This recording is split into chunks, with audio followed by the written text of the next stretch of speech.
Halo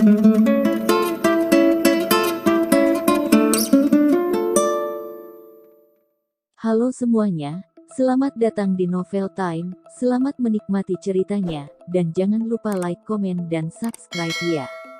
Episode 567. Sejak pertama masuk ke dalam film Musim Dingin, Laras sudah merasa ada yang janggal.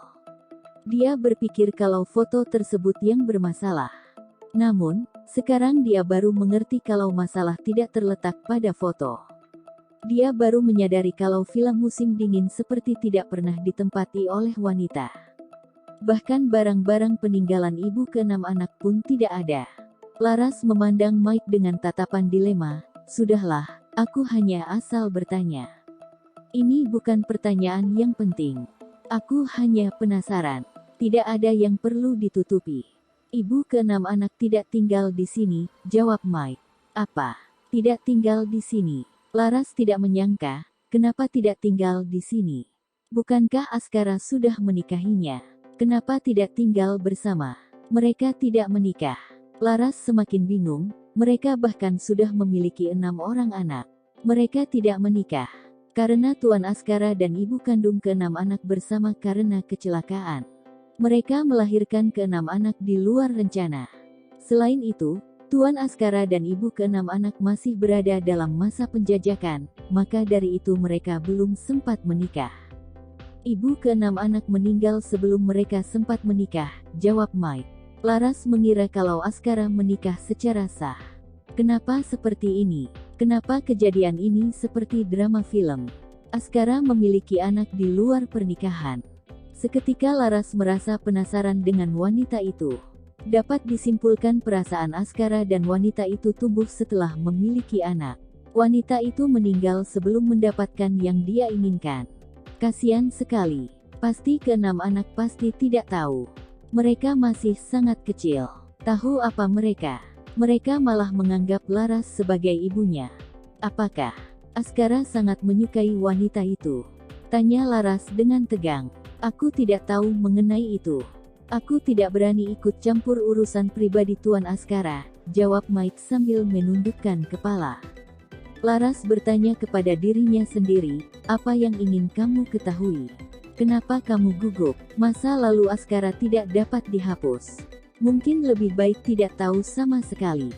Sayangnya Laras tidak mampu menahan rasa penasarannya. Dia merasa ada yang janggal. Askara memperlakukannya dengan sangat baik. Seperti cinta pada pandangan pertama. Hubungan mereka berkembang dengan sangat cepat. Siapa nama wanita itu? Dia bernama Prisa. Tangan Laras yang sedang memeluk anjing langsung gemetaran. Nama panggilan mereka sama. Prisa teringat dengan tato nama di dada Askara. Pada sore hari Laras melamun di jendela. Dia melamun sambil menatap pemandangan. Sedangkan Ichi menemaninya di samping. Ichi, apakah aku berpikir terlalu jauh? Tanya Laras sambil mencubit hidung Ichi. Dia bernama Prisa, aku bernama Larasati. Apakah Askara menyukaiku karena aku memiliki nama panggilan yang sama dengannya? Tanya Laras. Ichi tidak bisa menjawab pertanyaan Laras. Aku merasa sangat sesak. Ichi, apakah kamu mau menemaniku berjalan-jalan? Tanya Laras sambil menggendong Ichi. Laras baru beranjak masuk ke dalam lift. Tiba-tiba Aron menghampiri, kemudian menahan pintu lift, mau ke Aman. Mau jalan-jalan dengan Ichi. Kakak kedua, kamu jangan ikut, ujar Laras. Wajah Aron tampak mematung. Laras lebih memilih jalan-jalan bersama seekor anjing. Aron terpaksa menuruti kemauan Laras, baiklah. Apakah kamu membawa ponsel? Ada. Aron melepaskan tangannya, kemudian pintu lift tertutup. Aron percaya kalau Laras berjalan-jalan sendirian. Namun, raut wajah Laras tampak berbeda setelah beranjak keluar dari ruang kerja Askara. Sebagai seorang kakak, Aron bisa merasakan itu. Askara, aku sudah bilang. Yang seharusnya terjadi, akan segera terjadi. Kamu tidak bisa mencegahnya. Laras pergi ke area barat daya. Dia keluar dari mobil, kemudian berjalan-jalan. Laras berhenti di depan toko baju tempo hari di mana dia direndahkan. Toko ini bukan toko baju lagi. Toko ini sudah berubah menjadi toko berlian. Laras ingat bagaimana cara Askara melindungi dirinya. Renata bersandar di jendela mobil. Dia melihat pemandangan jalan sambil melamun. Dulu dia adalah seorang artis besar, tetapi sekarang dia hanya bisa bekerja di perusahaan keluarga. Renata belum sanggup meninggalkan dunia hiburan. Dia muncul untuk beberapa saat, tetapi tidak ada perusahaan yang berani memakainya. Prisa sudah meninggal 3 tahun yang lalu. Namun, Renata masih saja ikut disangkut pautkan dalam masalah tersebut. Renata tidak berani mencari Askara untuk meminta pertolongan. Dia takut kalau dia akan bernasib sama dengan Rahayu. Renata ingin hidup lebih lama. Prisa adalah wanita yang paling Askara cintai.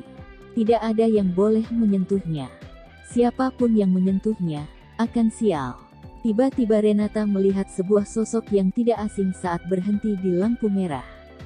Apakah dia salah lihat? Berhenti. Perintah Renata kepada supir. Renata beranjak keluar dari mobil dan berlari ke arah sosok tersebut. Dia melihat setiap orang di sekitarnya. Wajah orang-orang di sekitar tampak asing. Kemana sosok yang berdiri di sini tadi? Aneh, apakah mata Renata bermasalah? Kenapa dia melihat orang yang mirip dengan Prisa? Renata mengucek-ucek matanya. Pasti salah lihat. Prisa sudah meninggal 3 tahun yang lalu. Bagaimana dia bisa hidup kembali? Renata masuk kembali ke dalam mobil. Dia merasa ada yang janggal. Ke toko bunga. Aku ingin bersemayam ke makam Prisa, ujar Renata kepada supir. Renata melihat sosok Prisa di siang bolong. Tampaknya ini pertanda buruk. Apakah Prisa ingin membalas dendam kepadanya? Renata bermimpi buruk di malam kematian Prisa. Renata sangat ketakutan. Renata takut dengan Askara. Renata juga takut dengan arwah Prisa yang mungkin gentayangan. Renata membeli bunga, kemudian pergi ke makam Prisa. Mungkin setelah mengunjungi makam Prisa akan membuat Renata merasa lebih baik. Renata melihat sosok yang mirip dengan Prisa. Dia merinding dan ketakutan. Renata memantapkan diri untuk mengunjungi makam Prisa. Waktu baru menunjukkan pukul 3 sore, tetapi suasana aneh dan sepi di pemakaman membuat orang bergidik. Renata menemukan makam Prisa. Dia ingat persis mengenai letak lokasi makam Prisa. Namun, kenapa dia hanya melihat sebuah makam tanpa nama? Aneh, bukannya di sini. Aku ingat ada papan nama di makam ini. Kenapa hilang? Ujar Renata. Di sini. Renata mendengar sebuah suara yang tidak asing. Dia terkejut hingga berkeringat dingin. Renata menolehkan kepalanya. Renata terkejut dan pucat saat melihat wajah yang berada di depannya. Tiba-tiba pandangan Renata menjadi hitam, kemudian jatuh pingsan. Laras kebingungan saat melihat wanita yang jatuh pingsan. Dia segera memeriksa keadaan Renata. Hai, kamu kenapa? Aaron muncul saat Laras ingin memeriksa keadaan Renata. Jangan sentuh. Biarkan saja dia pingsan. Laras bertanya, kenapa dia pingsan? Apakah dia sakit? Siapa yang tahu? Jawab Aaron dengan cuek. Kak, bawa dia ke rumah sakit. Aku yang antar. Tanya Aaron. Laras memandang Aaron dengan tatapan memohon. Baiklah, aku akan membawanya ke mobil, ujar Aaron. Laras tercengang melihat cara Aaron menyeret wanita itu. Rok wanita itu terangkat hingga celana dalamnya terlihat. Episode 568. Apakah kakak kedua bisa memiliki istri? Dia sangat kasar. Tidak ada lembutnya sama sekali. Aaron merasakan tatapan Laras yang tidak biasa. Dia menolehkan kepalanya dengan wajah kebingungan. Ada apa? Itu tidak baik seperti itu. Laras menunjuk rok Renata. Apanya yang tidak baik? Sudahlah, dia pun tidak menyadarinya, ujar Aaron, kemudian kembali menarik Renata. Laras menarik kembali jari telunjuknya. Kalau dipikir-pikir, benar juga kata Aaron. Renata tidak menyadarinya. Laras pun kehabisan kata-kata. Laras menolehkan kepalanya, kemudian melihat makam yang berada di depannya. Dia memungut bunga dan kertas bakar yang berserakan di tanah. Ada hubungan apa di antara wanita itu dan istri Askara? Apakah mereka berhubungan baik? Kalau tidak, kenapa dia datang mengunjungi makam ini? Apakah mereka bersahabat? Laras memang sangat penasaran. Dia menelepon kakak kedua untuk menanyakan lokasi pemakaman istri Askara. Kakak kedua pun memberitahunya. Laras datang ingin melihat pemakaman ini. Siapa sangka, dia malah bertemu dengan wanita aneh itu. Laras menyadari kalau makam ini tidak memiliki nama. Kenapa? Apakah Askara tidak ingin orang lain tahu? Laras berdiri di depan makam. Dia bingung dengan perasaannya sendiri. Dia berjongkok, kemudian meletakkan bunga dan kertas yang berserakan ke depan makam. Laras hanya melihat makam polos, tanpa nama dan foto. Pada awalnya Laras mengira kalau dia bisa melihat foto istri Askara di makam ini. Laras berpikir, wanita itu pasti adalah wanita yang cantik dan pintar. Aaron menarik Renata menuruni tangga. Renata sudah mulai sadarkan diri. Siapapun akan tersadar jika ditarik seperti itu. Aaron melepaskan kaki Renata. Dia menatap Renata dengan tatapan dingin. Renata merasakan sakit di sekujur tubuhnya, terutama di bagian dada. "Ah, sakit," ujar Renata sambil memegang kepalanya. "Ah, hantu," teriak Renata saat melihat sosok di depannya. "Apakah kamu mau lehermu dipatahkan?" "Berhenti berteriak," ujar Aaron dengan aura menakutkan. Renata mengangkat kepalanya. Dia melihat Aaron seperti seorang dewa kematian yang datang untuk merenggut nyawanya. Renata menangis dan memohon, "Jangan bunuh aku. Aku tidak ingin mati. Aku datang untuk mendoakan temanku, tidak ada maksud lain. Dulu kamu sering menyakitinya, kan? Maafkan aku. Aku tidak sengaja. Bukan aku yang membuatnya mati. Sungguh, kami memang memiliki masalah dan aku pernah menyakitinya. Namun, aku sudah mendapatkan balasannya. Kami sudah impas," ujar Renata. Dia merasa hari ini sangat sial. Prisa telah merebut Askara. Sudah mati pun masih saja menakutinya. Sebenarnya siapa yang menindas siapa? "Kamu melihat siapa tadi?" tanya Aaron. Aku melihat Prisa." "Apakah dia ingin membalas dendam?" "Beritahu dia, setiap tahun aku pasti akan datang mendoakannya." "Jangan mencariku lagi," ujar Renata sambil menangis terseduh-seduh.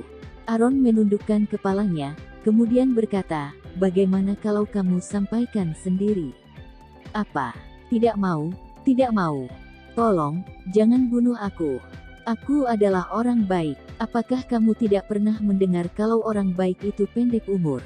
tanya Aaron menakuti Renata. "Aku tidak mau, aku tidak mau. Jangan, aku mohon. Jangan bunuh aku," ujar Renata sambil berlutut di hadapan Aaron. Laras berjalan menuruni tangga. Dia terkejut melihat wanita itu berlutut di depan Aaron. Dia sudah sadar apa yang dia lakukan. Laras berjalan mendekat. "Kakak kedua, kamu menindasnya." "Tidak," jawab Aaron. Tubuh Renata mematung. Kenapa dia mendengar suara ini lagi? Suara Prisa. Suara yang tidak asing. Renata menolehkan kepalanya secara perlahan-lahan. Dia kembali melihat wajah Prisa. Renata sangat ketakutan hingga wajahnya memucat. Renata meneteskan air mata tanpa henti. Renata merasa dia akan kembali jatuh pingsan. Laras menatap Renata dengan kebingungan. "Ada apa denganmu?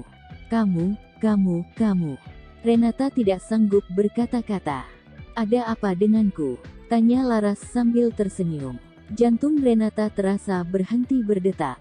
Dia ketakutan melihat wajah Laras yang begitu tidak asing. Apakah dia bukan hantu? Kenapa mirip sekali? "Kamu mengenalku?" tanya Laras. Bibir Renata bergetar. Dia baru saja ingin berbicara. Laras terkejut sejenak. Dia belum sempat menolehkan kepalanya.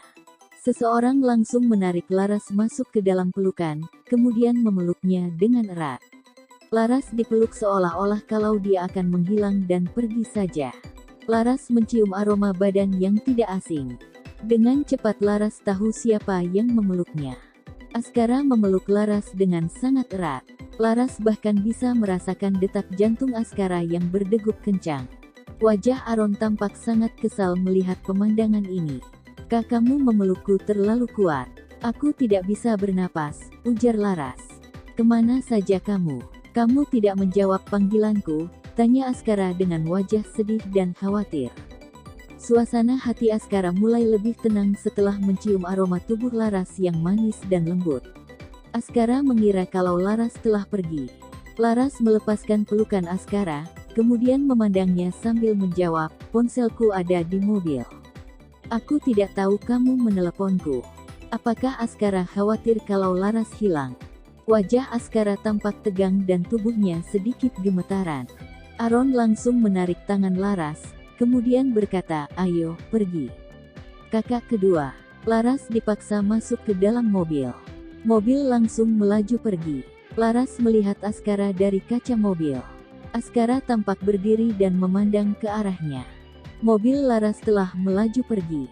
Setelah bayangan mobil menghilang, Askara langsung berdiri sambil menatap Renata yang berlutut di atas tanah. Renata sangat takut. Wajahnya yang sedang menunduk tampak pucat. Dia tidak berani menatap Askara. "Ingat, apa yang boleh kamu katakan dan apa yang tidak perlu kamu katakan," ujar Askara dengan suara menakutkan.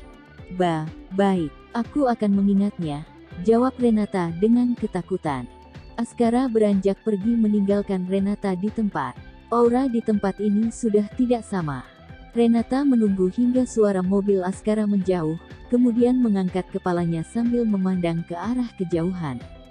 Apakah wanita itu adalah wanita yang dibawa oleh Askara? Wajahnya sangat mirip dengan Prisa, tetapi dia bukanlah Prisa. Sebelumnya Askara pernah memperingati keluarganya. Hanya saja Renata tidak menyangka kalau akan semirip ini. Wanita itu memiliki wajah yang sama persis dengan Prisa. Di mana Askara menemukan wanita itu? Renata merasa dirinya sangat gagal. Dulu dia tidak bisa mengalahkan Prisa. Sekarang pun dia tidak bisa dibandingkan dengan wanita yang mirip dengan Prisa. Renata baru tersadar kalau ternyata sosok itu bukanlah hantu. Dia adalah manusia. Renata bangkit berdiri secara perlahan-lahan. Renata teringat dengan wajah wanita itu. Renata merasa sangat iri dengan wajah wanita itu. Dia sangat amat cantik. Prisa adalah wanita yang suka berdandan sederhana. Namun, kesederhanaannya saja sudah mampu menarik perhatian orang-orang. Sedangkan wanita tadi, dia sangat cantik dan putih seperti kristal. Sungguh sangat cantik. Terima kasih semuanya. Jangan lupa untuk like, komen dan subscribe ya.